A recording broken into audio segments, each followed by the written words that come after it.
Hey YouTube, this is Gabby calling out of Philly. This video is about unemployment rate in the United States and amongst African American. Unemployment rate in the United States as of May of 2011 is 9.1, and amongst African Americans is 16.2.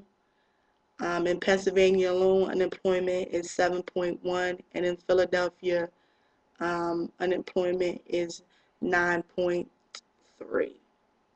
And this video is just to all the job seekers and employers out there.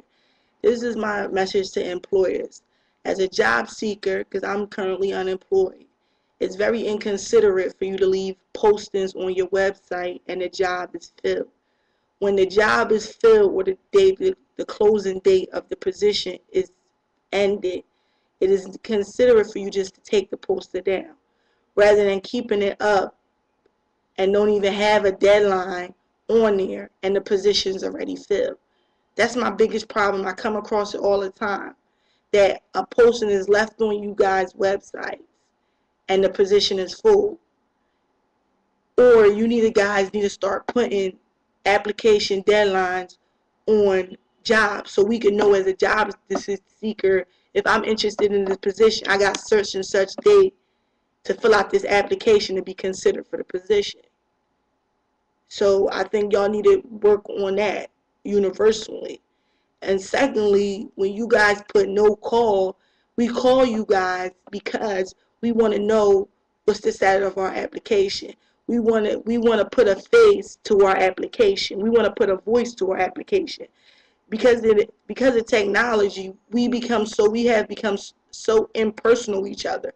Like, you don't even know who you think is. Basically, you know me by my resume. So we call you as a job seeker to put a voice to our application or our resume so you can remember us or say that, oh, such and such called me, and you could probably put a check. It's not that we want to stalk you or whatever. We just want to put a face or a voice to our application. To all my job seekers out there, I know it's hard times. I'm in it right now. I went to college, graduated, decent grades, took up sport and recreation management. I went to Temple University, which is in Philadelphia. It's a good school, it's definitely a good school. Definitely would recommend it to anybody that's considering going to college. But you come out and you do your 4 years. Everybody say to go to college because college means better financial stability in the long run. The average college graduate, it will make 4 times a high school graduate or 8 times a high school dropout.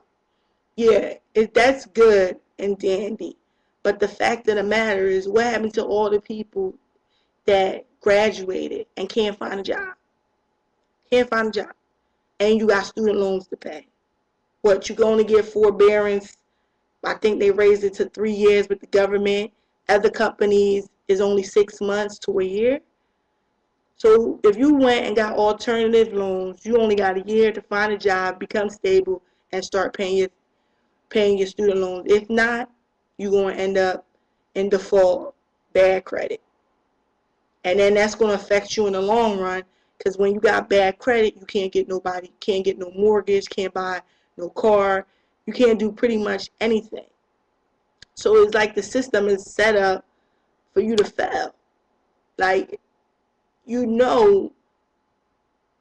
like, we need to create more jobs. The job process need to be more standard, because every employer job process is different.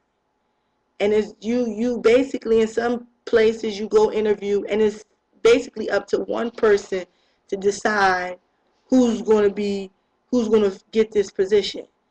Like, you can have all the qualifications, even more qualification than what the job called for, and this one person don't like you or don't think you are a fit. Like, how is that fair? I think in all job process should be a panel of people where we have different. Everybody can see you and evaluate you rather than one person. I think that needs to change. I think we need to create jobs. Everybody's saying we're creating jobs. We hear employers saying that they diverse, but they're really not diverse, because I work for a company I'm not going to disclose, and they love to promote diversity. And in top management, it was only me. I was the only one that represented the African American. No Hispanics, no nothing. No Asians, no Arabics, nothing. So how can you want diversity and in your top management is no diverse? A lot of companies like to say they're diverse, but when you look at top management, it's nothing but Caucasian, male. And it's probably one female here and one African American male or woman, maybe one Spanish, one Asian, maybe Arabic. Diversity means it's more than just one. For you to be diverse, you have to have more. So employers, stop saying y'all diverse, because if your top management team is not a diverse, you're not a diverse company. Simple as that. It's like, you guys need to stop false pretending that you diverse. You think institutional racism still exists. We are not changed down to fill corns and stuff, but institutional racism exists, and it's very kicking and alive. People make it seem like racism is gone. No, institutional racism to me is bigger than slavery, because at least you knew you couldn't do certain things. You weren't allowed to go to certain bathrooms or certain things. But now institutional racism, you apply for this job and you already know you're not going to get it because you black or you Asian or you Hispanic. You already know that, because that's not what their culture or their business is. So, I'm hoping that this video will open the eyes of all the young people out there, of all ethnic group and race, to realize that unemployment needs to go down. Education, you selling the American dream, but a lot of us is not living that American dream, because we come out of college, we got debt to the ceiling high, and then people are prejudiced against us because of our color, our ethnic background, our race, our color, our skin, whatever the case may be, or our sex, or our sexual preference. We live in America where it's supposed to be the land of the free and equal opportunity, but yet you can still be fired because you like the same sex. How is that even fair? Like, there's no laws protecting same-sex marriages, or same-sex employers can fire you because you like the same sex. We got all these states that is at will. Who made that? At will. They could fire you for no reason. You could come there, do the right thing, be the best employer, and they could fire you just because they can do that. And you can't do nothing about it. Like, how is that fair? How do America protect employees? How? Oh, because we got to work a 40-hour week. When you're an exempt employee, you have to work more than 40 hours. And you know why? And they don't give you bonuses or anything. They want you to work more than 40 hours a week and you don't get no bonus, and they call you an exempt employee. That's their way of making you work long hours and not paying you the right amount of money. So to me, being an exempt employee is no bonus. It's more a way of employers getting more for the buck.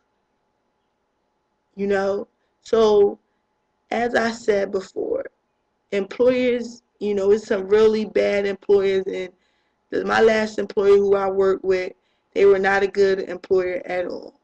They were very not good, and I'll leave it at that. So like I said, I'm hoping that this video will open the eyes of some of us, young people, old people, everybody, will just open up our eyes to realize, like, when we looking for a job, like, it's no more you got to come with the qualification and the education. You got to have a whole new spin on it when you going in the interview, because you basically got to sell yourself to this one person. And when you do get the job, you got to continuously sell yourself, because you are at will worker.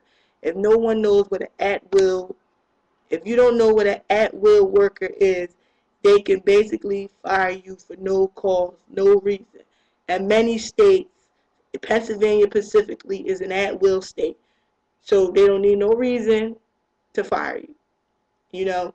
And if you're a college student who just did some part-time jobs here and there and finally get that good job and whatever, and you work in there and they decide to fire you, you probably don't end up, can't collect unemployment like myself because you didn't work enough, you didn't work in the quarter that you're trying to get a claim for.